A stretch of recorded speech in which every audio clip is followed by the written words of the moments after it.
जय हिंद दोस्तों, स्वागत है आप सभी का आपके अपनी यूट्यूब चैनल पर। दोस्तों, आज के इस वीडियो में हम लोग हिंदी के मोस्ट इम्पोर्टेंट क्वेश्चन को डिस्कस करेंगे, जो कि आपके आगामी लगभग सभी भर्ती परीक्षाएं जिसमें हिंदी से संबंधित क्वेश्चन पूछे जाते हैं, उन सभी एग्जाम्स के लिए सारे क्वेश्चन बहुत ही इम्पोर्टेंट हैं। तो चलिए शुरू करेंगे इस वीडियो को। क्वेश्चन है, इनमें से कौन सा स्वर संधि का उदाहरण नहीं है। संधि की बात करेंगे तो संधि 3 प्रकार की होती है: स्वर संधि, व्यंजन संधि और विसर्ग संधि, जिसमें स्वर संधि के 5 भेद होते हैं। कौन कौन से? दीर्घ संधि, वृद्ध संधि, यण संधि, गुण संधि और अयादि संधि। बात हो रही है शब्दों में से ऐसा कौन सा शब्द है जो स्वर संधि का उदाहरण नहीं है।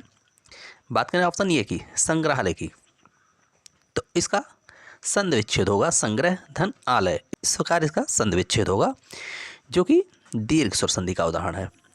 परमार्थ की अगर बात करें तो परम धन अर्थ, इस प्रकार इसका संधि विच्छेद होगा, ये भी दीर्घ संधि का उदाहरण है। उद्योग की अगर बात करें तो उत धन योग, इस प्रकार इसका संधि विच्छेद होगा, जिसमें उत का ता हलंत होगा, यानी कि ये व्यंजन संधि का उदाहरण है।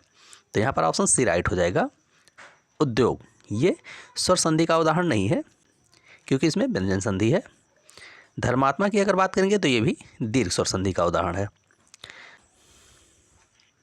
अगला क्वेश्चन है, निम्न में से माटी की मूर्तें किसकी रचना है।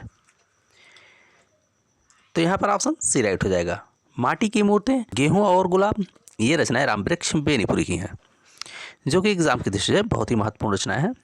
अगला क्वेश्चन,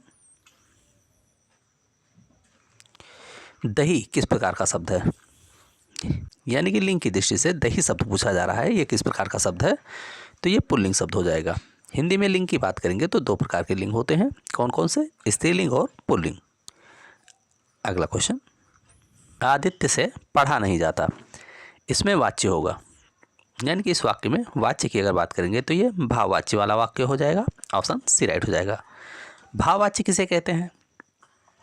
बात करेंगे वाच्य की, तो हिंदी में वाच्य 3 प्रकार के होते हैं: कृतवाच्य, कर्मवाच्य और भाववाच्य। जिसमें कर्ता की प्रधानता होती है वो कृतवाच्य, जिसमें कर्म की प्रधानता हो वो कर्मवाच्य, और अधिकतर ऐसे वाक्य जिसमें नकारात्मकता का भाव प्रकट होता है वो भाववाच्य के अंतर्गत आता है।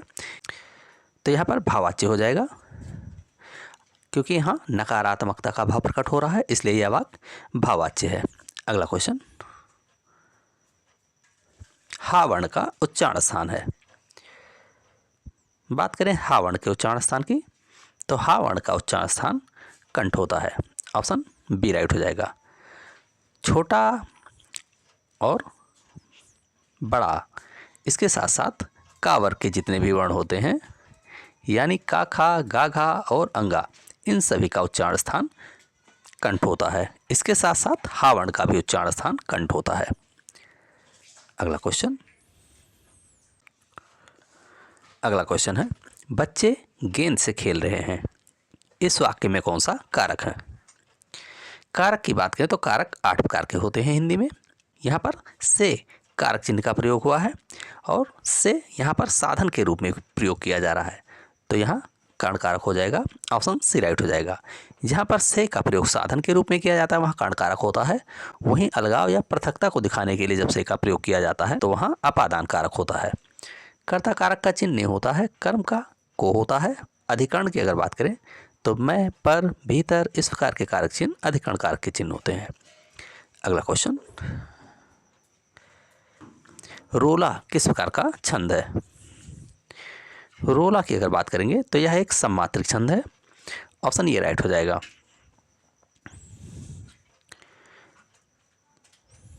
अगला क्वेश्चन, स्वर संधि के कितने भेद होते हैं।